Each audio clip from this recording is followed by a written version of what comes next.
성경이 본래 이야기로 전해져 왔습니다. 아버지가 아들에게, 할아버지가 손자에게, 어머니가 딸에게 이야기로 전해져 오던 이야기가 어떤 순간에 가서 성령의 감동받은 사람이 문자로 적었습니다. 그 성경이 됐습니다. 그 이야기를 신학 용어로 사가, SAGA, 사가라 그럽니다. 그렇게 성경은 이야기책입니다. 하나님에 대한 이야기, 예수님에 대한 이야기. 그러나 난 설교를 이야기식으로 설교하는 것이 성경의 전통에 맞다. 그 스토리텔링. 이야기하는 식으로 성경 이야기, 하나님의 이야기, 그리고 성탄절 이야기. 우리가 이야기가 되는데 그냥 이야기가 아니고 생명 이야기, 진리 이야기, 그 이야기입니다. 내가 남양만 시골에서 목회했었는데 농민들이 참 가난하니까 농민들 도와줄 길이 없을까 생각하다가 젖소단지, 양돈단지, 또 부업단지 이런 걸 교회가 앞장서서 그런 부업단지를 만들었습니다. 근데 아무도 경영해 본 사람이 없어요. 경영을 안 해보니까 매덕 프로젝트를 하다가 빚을 졌습니다. 빚을 지니까 전부 마을 대표들을 모아서 이 빚을 어떻게 할까 했더니 서로 발뺌하고 서로 책임 전가해요.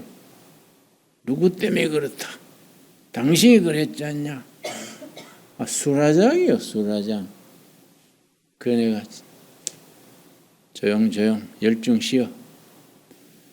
당신들은 사나이로서 실격이요.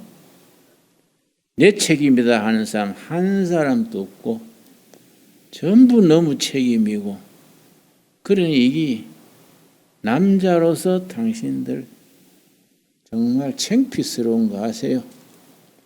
내가 다 책임질 테니까 열중 쉬어. 전부 집에 가서 각자 살다가 빚 다 갚고 난 뒤에 다시 만납시다. 내가 이제 책임을 진 거예요. 책임을 진 건 좋은데 대책이 없어요.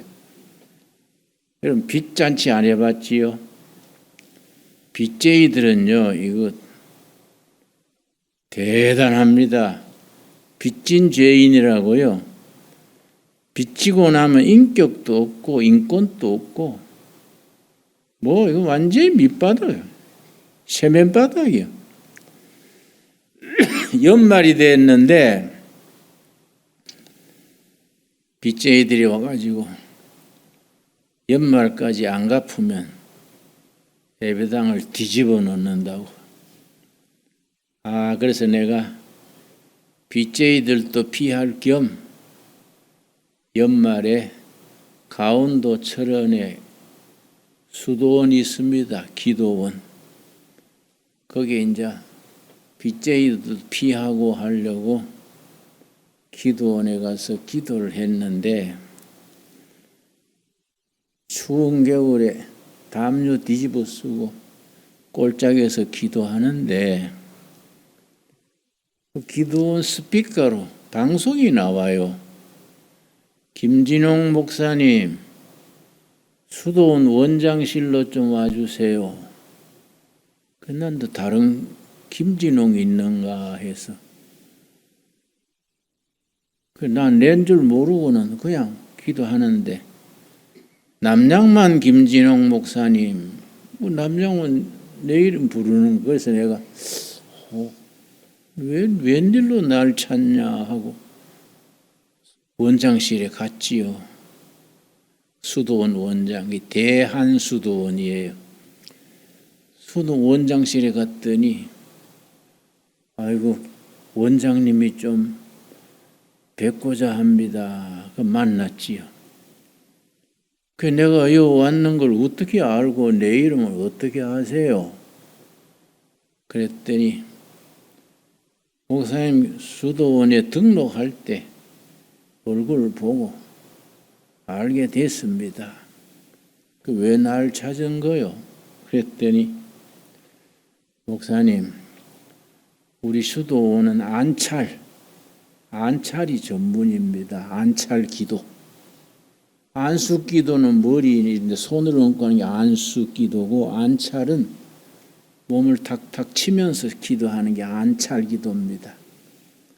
우리 수도원은 안찰 기도가 전문인데 목사님 보는 순간 안찰 기도를 해드려야겠다.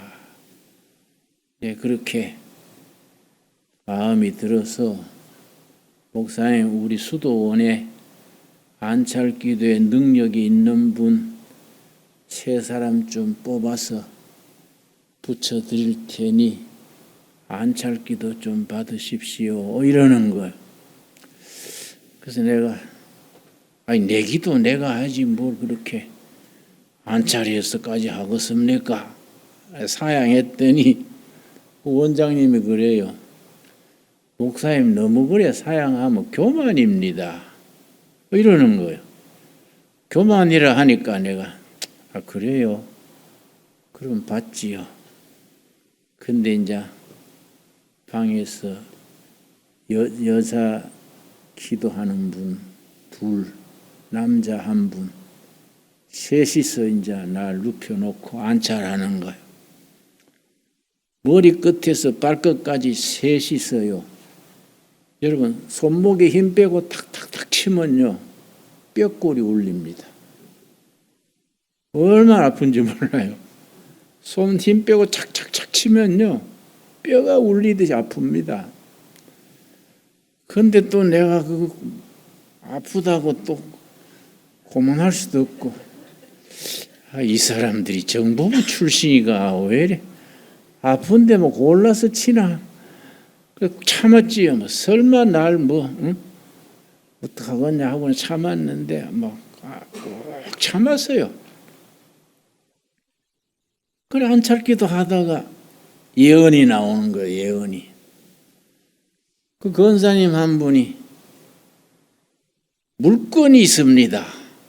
물질의 권세가 물건 그래요. 그래서 순엉터리 매만 맞는구나. 빚져가지고 연말에 비난 왔는데 빚권이면 몰라도 물건이 뭡니까?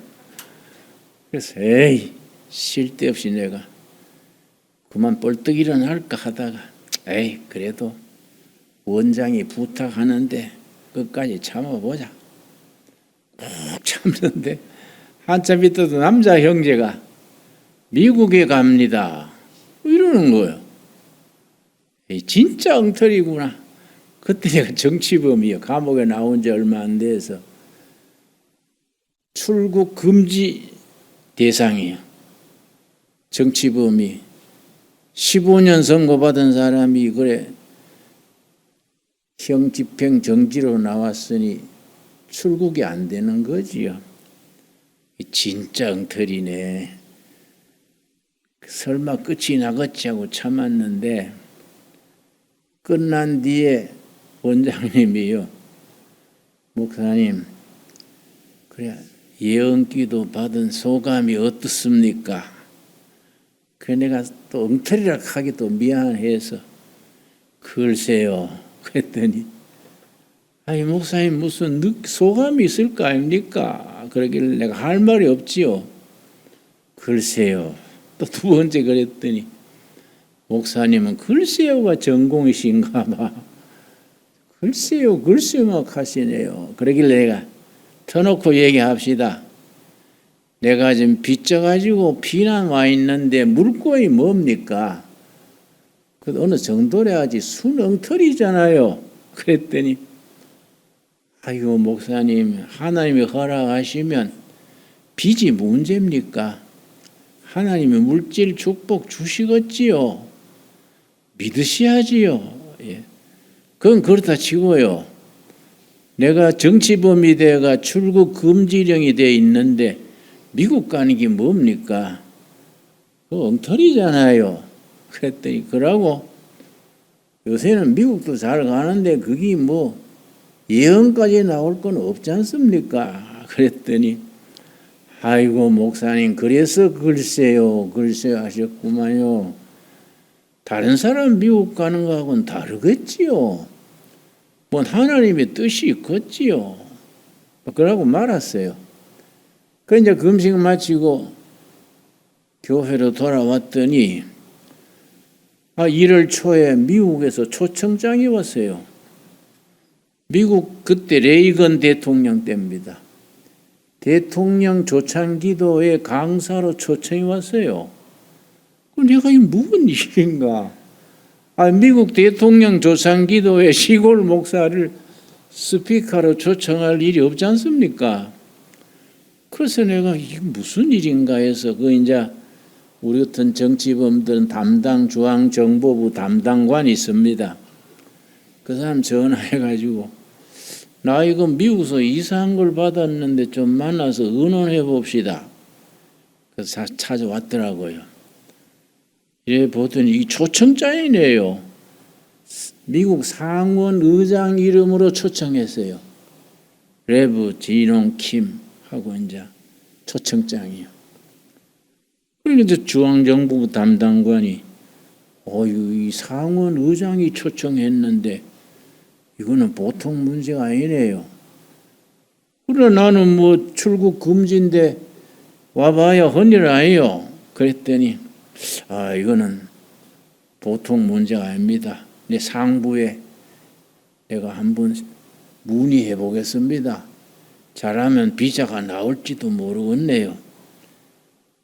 그래 가더니 일주일 안 돼 가지고 전화가 왔어요. 목사님, 우리 정부에서 출국 허락하기로 했습니다. 그래서 내가 이제 미국 조창기도에 갔지요. 미국은 매년 1월 말에 대통령, 상하원 의원들, 장성들, 또 큰 교회 목사님들 한 2,000명 모여요. 해마다 2박 3일 동안 부흥회를 합니다. 국가 부흥회지요. 2박 3일 동안 이제 워싱턴 DC에서 모여서 아주 분야별로 기도회도 하고 설교도 하고 우리한테 해외에서 초청했는 강사한테 이야기도 설교도 듣고 하는데 나도 이제 내 시간에 이제 간증을 했지요. 내 이야기를 했지요. 그랬더니 그 상원에서 국회의원들이 은혜 받았다고. 패스터 킴, 당신이 원하면 한 1년간 우리 정부 예산으로 잘 쉬면서 공부하게 할 테니까 생각 없냐 하길래 난 빨리 가서 빚 갚아야 되기 때문에 그 신뢰가 없다고. 그래서 이제 내가 조창기도회 끝나고 주일이 됐어요. 주일이 돼가지고 예배는 봐야 되는데 한국교회를 찾았더니 그때 한교회를 찾아갔어요. 11시 예배인데 예배 시작 한 10분 전부터 장로님들이 왔다 갔다 하더니 준비 찬송도 안 하고 11시 됐는데도 예배를 시작 안 해요. 그난 뒤에 앉아가지고 있는데 장로님이 나오더니 혹시 여러분 중에 선교사님이나 목사님이 안 계십니까? 우리 목사님이 오시다 교통사고가 나가지고 오늘 설교자가 없습니다. 혹시 목사님 같은 분이나 선교사님 계시면 설교 좀 부탁합니다. 내가 이래 보니까 아무도 없어요. 그 내가 손을 들여 올리고 다른 사람 없으면 지가 하지요. 장로님들이 나를 아래로 내다보더라고요. 내가 뭐 생김새가 빈티가 나고 목사 같지 않잖아요. 그 사실 뭐 조상 때문에 그렇지 내 탓은 아닌데 내가 보더니 실례지만 어느 신학교 나왔는지요? 그래서 예, 장로의 신학대학 나왔습니다. 그랬더니 거기는 괜찮은 데인데 이러더니 날 설교하라 그래요. 근데 뭐 갑자기 설교하니까 다른 설교할 수 있습니까? 시골에서 목회하면서 뭐 송아지 안수하던 이야기, 뭐 농민들 어려운 사정 들어주던 이야기, 그런 얘기를 했더니 그 사람들이 안 듣던 얘기하니까 눈이 번쩍 뜨이지요. 예배 보고 난 뒤에 장로님들이 몇 분 와서 이거 참 은혜가 됐습니다. 오후 2시에 집회 한 번 더 해주실 수 있나요? 그래서 내가 뭐 갑자기 준비도 안 됐는데 다시 하세요. 그랬더니 낮에처럼 그래 해주시면 됩니다. 그 이야기해 주시면 됩니다. 그래서 그런 이야기가 내가 뭐 석 달 열흘 또 하지요. 왜냐 빈민촌에 뭐 지역살이 체험이 많잖아요. 뭐 이야기하는데 뭐 어려울 거 있습니까? 오후 2시에 이제 또 내가 그런 얘기 했지요. 또 뭐 지역 살던 얘기 뭐 이런저런 거기서 예수님 만난 이야기 했더니 집회 마친 뒤에 장로님들이 또 의논하더니 죄송하지만 3일 부흥회 해줄 수 있나요? 그래서 부흥회는 내가 안 해봤고 무슨 부흥회를 갑자기 그래 합니까? 그러니까 아닙니다. 오늘 2번 하신 것처럼 건의하시면 은혜가 됩니다. 그래서 그냥 갑자기 3일 부흥회를 하게 됐지요. 부흥회를 하고 이제 내가 이제 한국에 귀국을 하는데 귀국하기 전에 볼일 먼저 몇 군데 보고 왔더니 그 테이프가요 나보다 먼저 한국에 왔어요. 그러니까 내가 갑자기 부흥사가 됐네요. 졸지에 내가 부흥사가 돼가지고 알려지고 초청도 오고 그러더라고요. 여러분 사람의 일이 누가 사람이 짐작하겠습니까? 성탄절 주인 되신 예수님께서 우리 한 사람 한 사람 관심 가지시고 때를 따라 도우시고 우리를 통해서 하나님께 영광 받으시기를 원하십니다. 내가 청계천서 목회를 하다가 너무 지쳤어요. 환자는 많지요. 뭐 굶는 사람도 많지요. 너무 힘들어서 이 빈민촌 더 있다가는 내가 얼마 못 살고 죽겠다. 하나님 일도 살아남아야지 죽어버리면 하나님 일도 없는 거 아닌가. 그러고서는 짐을 묶어가지고 떠나려고요. 짐을 대충 챙겨놓고 용달차 불러가지고 이제 신학교 기숙사로, 그때 내가 장로의 신학대학 2학년 학생이랬으니까 기숙사로 되돌아간다고 용달차 부르려고 밖으로 나왔습니다. 근데 그날따라 동네 아이들이 한 30명이요. 그 마당에 놀고 있어요. 날 보더니 선생님 동화해 주시라요. 뭐 그러고 내가 평소에 얘기를 잘 해주니까 얘기해 주시라요. 그럼 달려드는데 얘들아 그런 정신 없다. 날 신경 쓰지 말고 놀아라. 근데 내 생각에 내가 얘들 보는데 짐 가지고 떠날 수 있나. 애들이 다 떠난 뒤에 가야지 하고서는 방에 들어와서 2시간쯤 있다가 나가보니 그동안에 애들이 떠난 게 아니라 더 불어났어요. 또 다시 들어가 2시간쯤 있다가니까 그날따라 애들이 흩어지질 않아요. 그냥 마당에 놀고 있는 겁니다. 내가 나가면 달궈들어 선생님 하고 뭐 그러는데 내가 얘들 보는 데서 떠날 수는 없고 얘들 흩어진 뒤에 가야지. 그러니까 저녁 낮을 되도록 기다렸습니다. 마지막으로 그 청계천 빈촌요. 언제나 그때 사진들 한 분 내가 전시하겠습니다.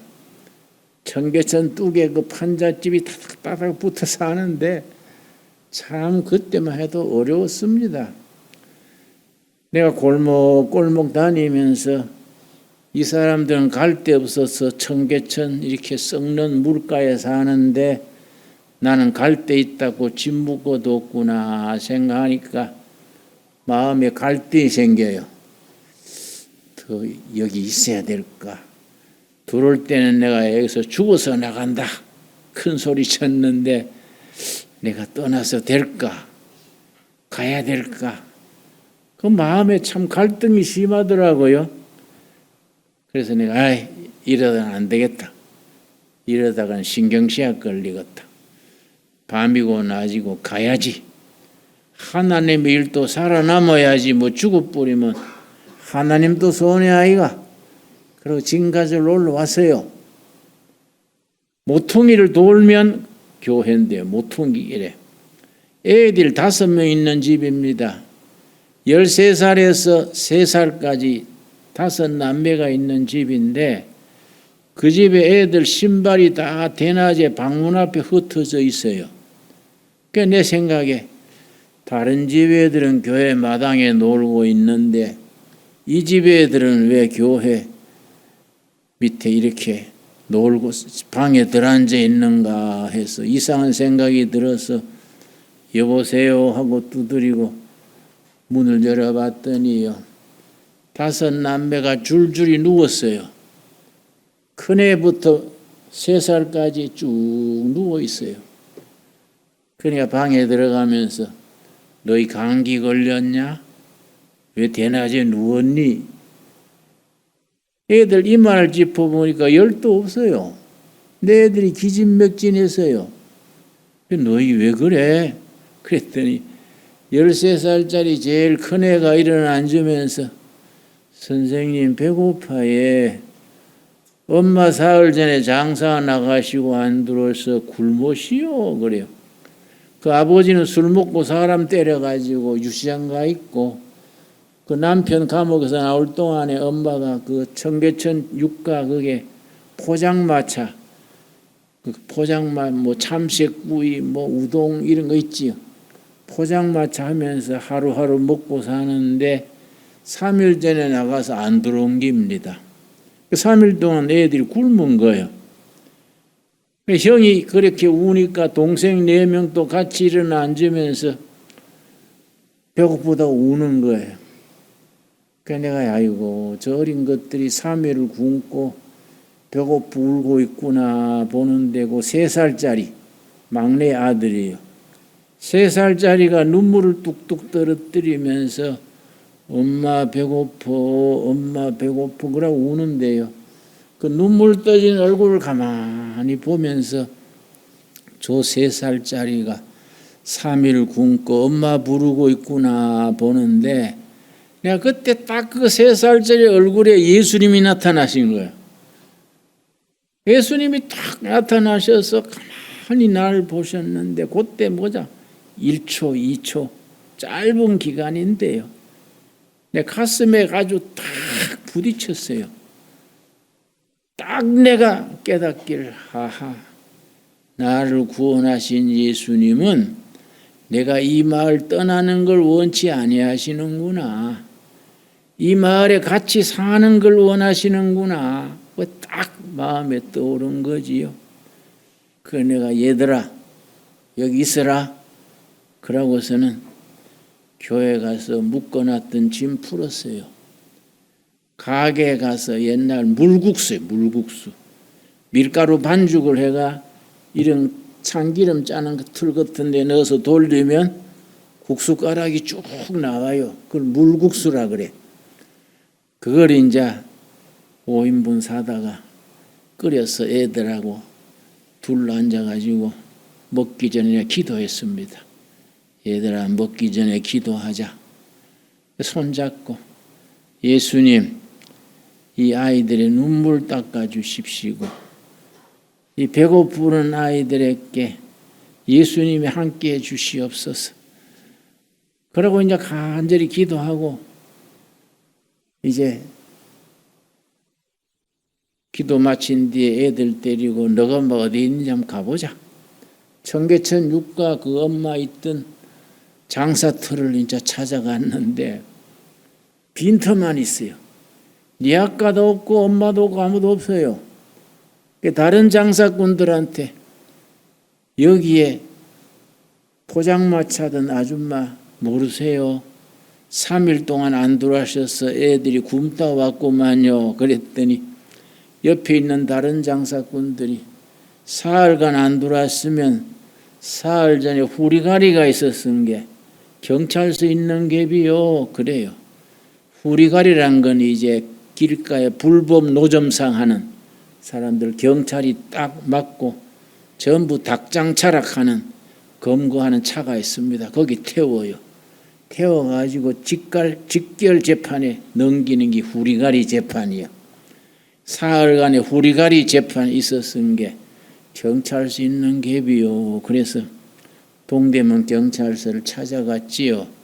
찾아갔더니 그 엄마가 후리가리 재판에 벌금 12,000원 받았어요. 6,000원 있는 돈으로 내고 6,000원 모자리는 거예요. 하루 살면 500원 깎아줘요. 열이틀 살아야 되는 거죠. 6,000원 때문에. 경찰관이 이제 시간마다 당번 경찰이 들어오면 경찰 아저씨 내가 열이틀 살고 나가면 애들 굶어 죽소. 우리 동네 김진홍 전도사라고 있는데 연락만 해주시면 애들 돌봐줄 거예요. 그러니까 그게 전화번호 일러주면 걸어주지 하니까 우리 동네는 전화가 없네요. 그러니까 그럼 내가 가서 일러주라는 게야? 아무도 연락 안 해줬어요. 그 엄마가 얼마나 속이 탔겠습니까? 당직 경찰 바뀔 때마다 사정하는 거야. 우리 애들 굶어 죽소. 아무도 안 들어줬어요. 그러니까 애들 데리고 동대문 경찰서 유치장에 갔더니 그 쇠창살을 붙들고 이마로 뒤리 찍으면서 아이고 내 새끼들아 굶어 죽을 뿐이니 안 편하겠냐 하고 통곡하고 우는 거예요.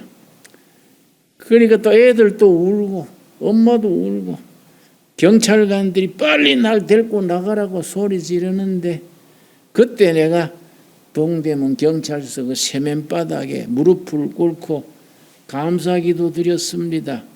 뭐에 감사하겠습니까? 예수님, 내가 일터를 떠나려 했을 때에 배고프는 애들의 눈물을 통해서 자식 굶기는 어머니의 절망을 통해서 내가 있어야 할 자리를 알게 해주셔서 감사합니다. 감사기도 했어요. 그러고 애들 데리고 와서 동네에 와가지고 동구에다가 그 엄마가 나오게 했지요. 그런데 세월이 지나서 그 첫째 아들이 연세대학에 들어갔어요. 연세대학에 들어가서 등록금을 못 내가지고 등록 못하고 있는 걸 알고 불렀어요. 예, 우리 교회에서 등록금 해줄게. 아이고 감사합니다. 모처럼 대학 들어갔는데 못 갈 줄 알았더니 감사합니다. 그래서 우리 교회에서 왜 네 등록금 해주는지 아냐? 이 교회 간판이 떨어질라 했을 때에 너희들이 배고프는 눈에 눈물 보고 이 교회 간판이 다시 붙은 기다. 네가 연세대학 가라는 게 네 출시하라는 게 아니고 이 땅에는 남한에 북한에 지금 또 배고프는 애들의 눈물이 있고 자식 학교 못 보내고 자식 굶기는 부모의 탄식이 있어. 네 공부해가지고 애들 눈에서 눈물 닦아주고 그 어머니의 한숨을 풀어주고 그런 일꾼 되라는 기다. 등록금을 준 적이 있습니다. 우리가 성탄절을 맞아가지고 물론 메리 크리스마스 즐거운 성탄절이지요. 당연히 즐거운 성탄절이지요.